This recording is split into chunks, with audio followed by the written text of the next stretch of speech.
Assalamualaikum warahmatullahi wabarakatuh. Selamat datang, selamat berjumpa pada pembelajaran matematika. Saat ini kita sudah memasuki materi barisan dan deret bilangan. Silakan kalian bisa membaca dulu dari yang sudah dimiliki materi. Nah, di dalam barisan dan deret bilangan ini sebenarnya kita akan mempelajari dua hal, yakni terkait sama barisan dan yang satunya adalah deret, ya. Nah, barisan dan deret. Nah, di dalam barisan dan deret mungkin sudah pernah dipelajari pada kelas waktu kalian di SMP, ya. Nah, di situ barisan sama deret mungkin yang dipelajari masih sangat sederhana. Nah, saat ini kita akan mencoba lebih memperdalam lagi. Nah, di dalam barisan bilangan itu ada pembagian barisan aritmatika dan barisan geometri. Sama, deret itu juga dibagi dua, yaitu deret aritmatika dan deret geometri. Nah, nanti dasar-dasar ini baik barisan maupun deret akan digunakan untuk menyelesaikan masalah, ya. Jadi soal-soal cerita yang terkait sama barisan dan deret. Nah, sekilas barisan itu ketika ada sebuah misalnya barisan 2, ya, 2, 4, 6, 8 dan seterusnya. Tapi ketika deret itu tandanya dia adalah jumlah 2 tambah 4 tambah 6 tambah 8. Nah, nanti tinggal di sini itu beda atau rasio. Kalau beda, dia jaraknya sama, ini tambah 2 berarti ini adalah barisan aritmatika. Ini adalah deret aritmatika. Tetapi ketika di situ adalah menggunakannya rasio, maka geometri. Nah, sebagai bentuk apresepsi, ya. Di situ ada sebuah perusahaan misalnya. Nah, di perusahaan tersebut itu menghasilkan sebuah barang, ya, katakanlah, dan dia itu mengalami peningkatan sebesar 2.500 unit. Nah, yang setiap bulan itu akan ada peningkatan tersebut direncanakan untuk tahun 2021. Nah, jadi di Januari tercatat 13.500. Kira-kira kalau misalkan di bulan Agustus, ya, itu berapa istilahnya berapa banyak peningkatannya. Nah, ini bisa dicari dengan pola atau perhitungan barisan atau deret geometri. Nah, kemudian kita ketahui dulu yang dinamakan dengan barisan, ya, barisan di sini itu adalah suatu urutan atau susunan bilangan, ya, yang dibentuk menurut aturan atau pola tertentu. Jadi di situ kalau yang namanya barisan tuh harus ada polanya, ya, di sini, ya, ada polanya. Dan secara matematis itu biasanya didefinisikan dengan atau lambang U, ya. UN itu artinya adalah suku ke N, bacanya itu suku ke N, N-nya kecil, ya. Nah, ini adalah untuk barisan, tetapi kalau untuk deret itu SN, ya. Di situ adalah jumlah N suku pertama, ya. Biasanya yang tadi pakai tanda tambah, ya. Nah, sekarang kita coba ke barisan dan deret aritmatika dulu. Apa sih yang dimaksud dengan barisan dan deret aritmatika? Kita ke barisan aritmatika dulu. Di barisan aritmatika itu sebenarnya yang kita ketahui di situ adalah ada U1 itu A, kemudian U2 itu A plus B, U3 itu A plus 2B, U4 itu A plus 3B, U5 itu A plus 4B. Maka pada akhirnya diperoleh bahwa UN itu adalah A plus N-1B. Jadi A itu apa? A itu adalah suku pertama, ya. A itu suku pertama, kemudian apa namanya? N itu adalah banyaknya suku, ya. Kemudian di situ ada lagi UN itu adalah suku ke N. Nah, kalau B itu adalah beda. Nah, kalau bedanya itu kok lebih dari 0, maka itu aritmatikanya naik. Kalau B-nya kurang dari 0, aritmatikanya turun. Jadi misalkan tadi ya, 2,4, 6, 8, dan seterusnya. Nah, ini disebut dengan A. Tapi kalau bedanya ini kan bisa tambah 4 kan tambah 2 ya. Ini juga tambah 2, ini juga tambah 2, maka ini adalah beda. 2 ini beda. Nah, ketika ini bisa dikatakan itu A itu suku pertama, ini suku kedua, ini suku ketiga, kemudian yang ini suku keempat, nah dan seterusnya.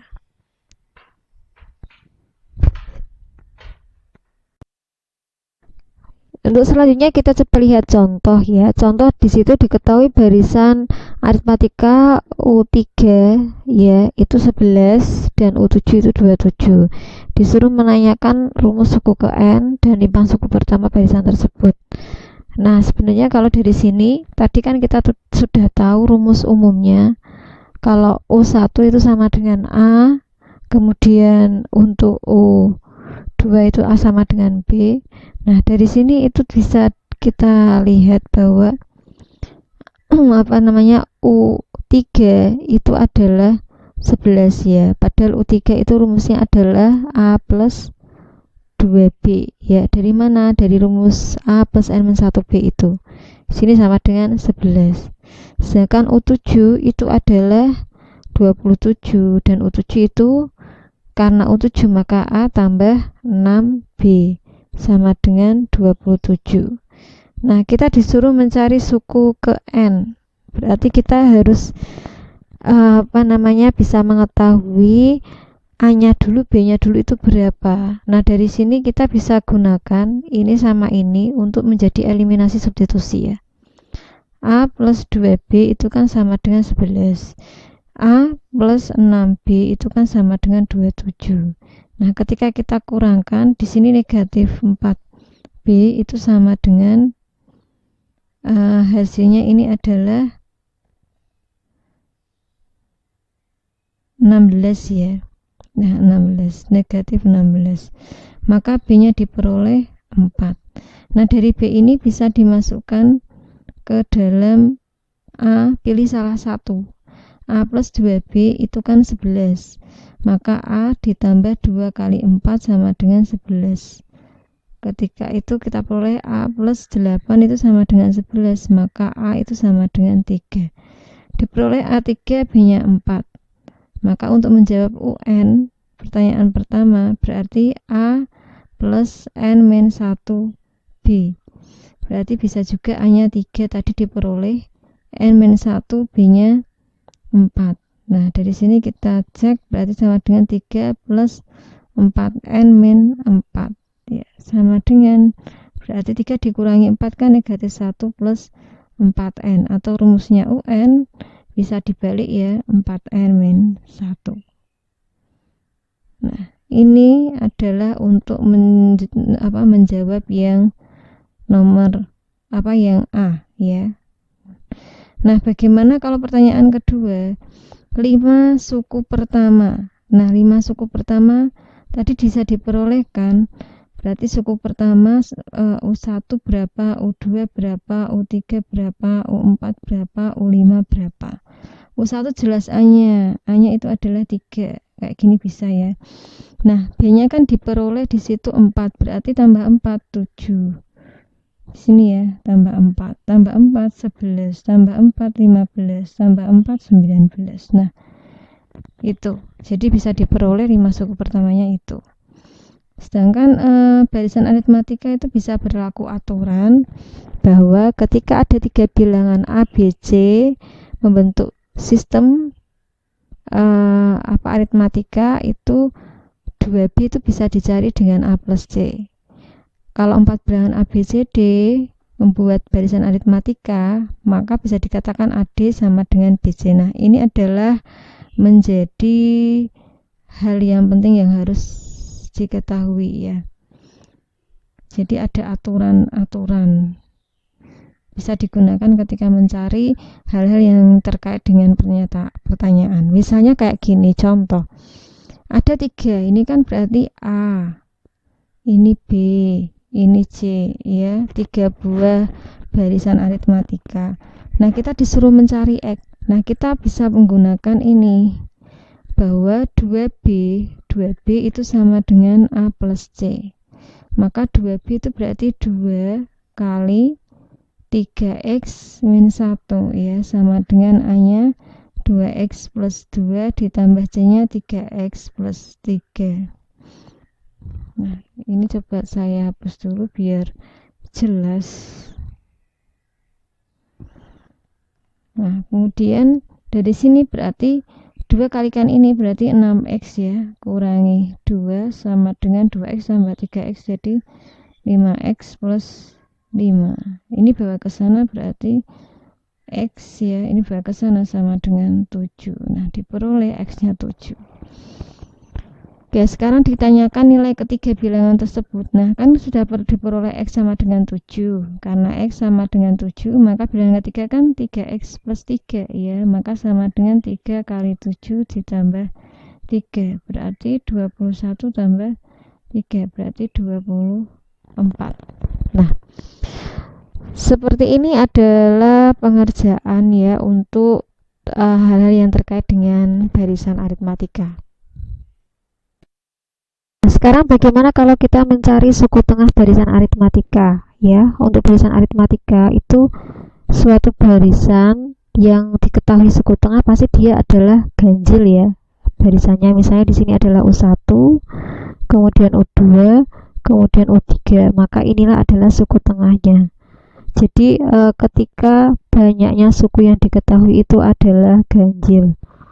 Nah, misalkan ada sebuah deretan suku yang banyaknya ganjil ya, n ganjil, maka diketahui suku tengahnya bisa diperoleh dari U atau suku tengah itu adalah setengah dari U1 ditambah UN ya. Suku pertama ditambah suku kedua terakhir di situ, kemudian dibagi 2. Nah, ini ada contoh, misalnya ada 5, 10, 15, dan 125 ya. Kita nggak tahu 125 ini keberapa, berarti ini suku ke N. 5 ini adalah suku pertama. Maka langsung saja bisa diperoleh 5 tambah 125 dibagi 2. 65 itu adalah suku ke tengahnya. Nah, kalau disuruh mencari rumusnya, maka tinggal nanti A-nya berapa, B-nya berapa. Misal ya, ini kita cari, maka A-nya itu kan di situ kan 5 ya. B-nya itu kan 5 karena 5 tambah 5 ini 10. 5 tambah 5. Maka suku ke N itu sama dengan A plus N min 1B. Berarti 5 ditambah N min 1 kalikan 5. Berarti 5 ditambah 5N min 5. Berarti suku ke N itu 5N. Nah, kayak gini kan. Nah, ini suku ke N-nya bisa diperoleh ya. Sekarang bagaimana kalau dia itu bentuknya sisipan? Nah, sisipan dalam baris aritmatika itu dapat disisipkan. Boleh 1 atau lebih ya bilangan di antara 2 suku yang berurutan.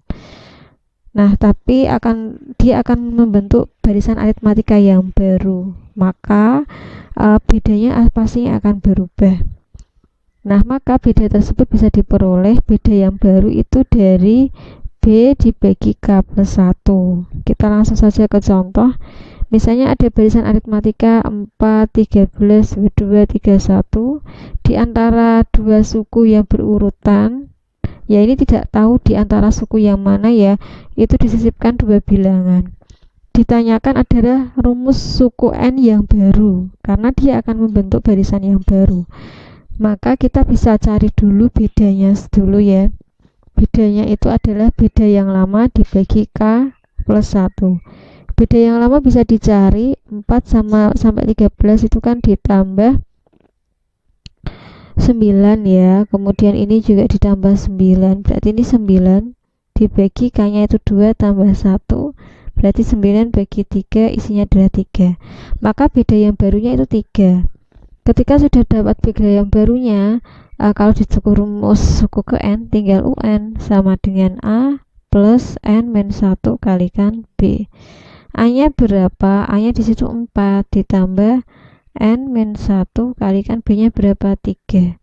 Berarti 4 plus 3N min 3. Hasilnya diperoleh 1 ya plus 3N, atau bisa dibalik UN sama dengan 3N plus 1.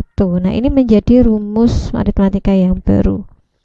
Nah, yang kedua ditanyakan 8 suku pertama, tapi yang baru. Ya berarti sampai tadi 4. Karena bedanya tadi 3, ya sudah berarti tambah 3, 7, 10, 13, 16, 19. Disuruh ke 8 ya, berarti itu 2, 3, 4, 5, 6, 21, 7, 24. Nah, ini ya.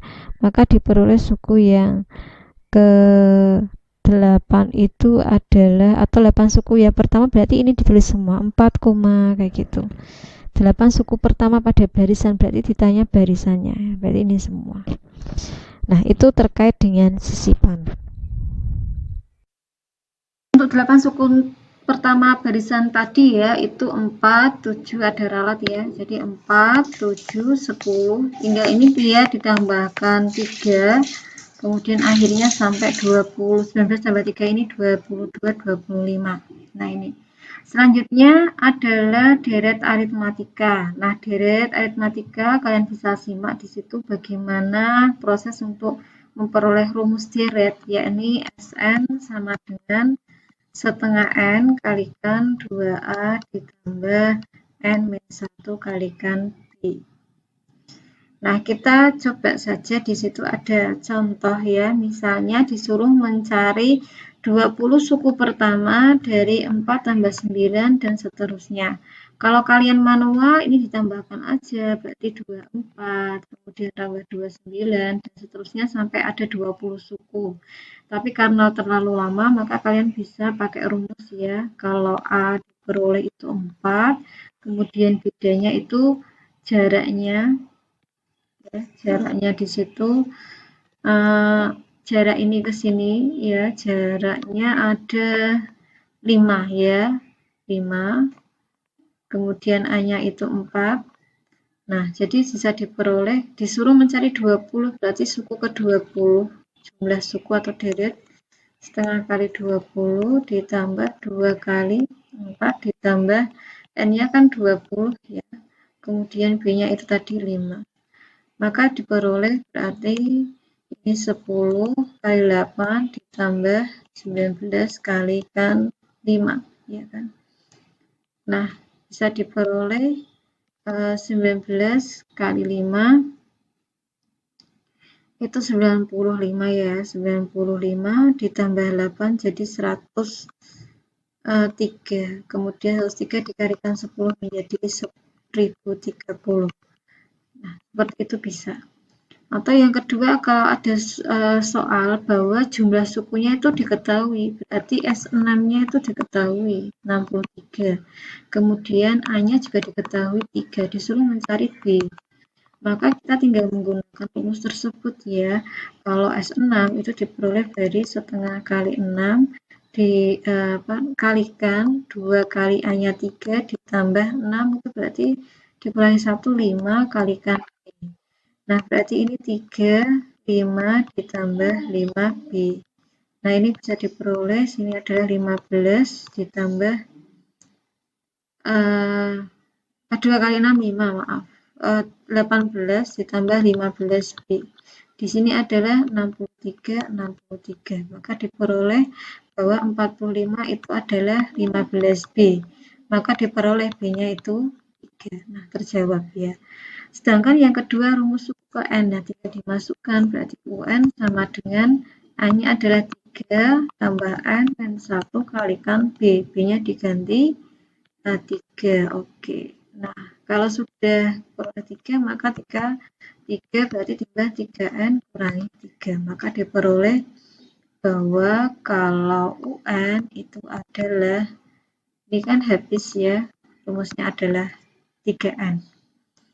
Nah, untuk selanjutnya di situ kita bisa lihat ya pada halaman, nah ini diperoleh sudah tertera di situ ya 3N. Oke, selanjutnya adalah tugas mandiri. Silakan kalian kerjakan tugas mandiri yang ada di situ sesuai dengan arahan yang ada di Google Classroom. Nah, silakan kalau ada yang belum paham bisa ditanyakan dan bisa diulang lagi penjelasan pada video kali ini. Semoga bermanfaat. Terima kasih. Wassalamualaikum warahmatullahi wabarakatuh.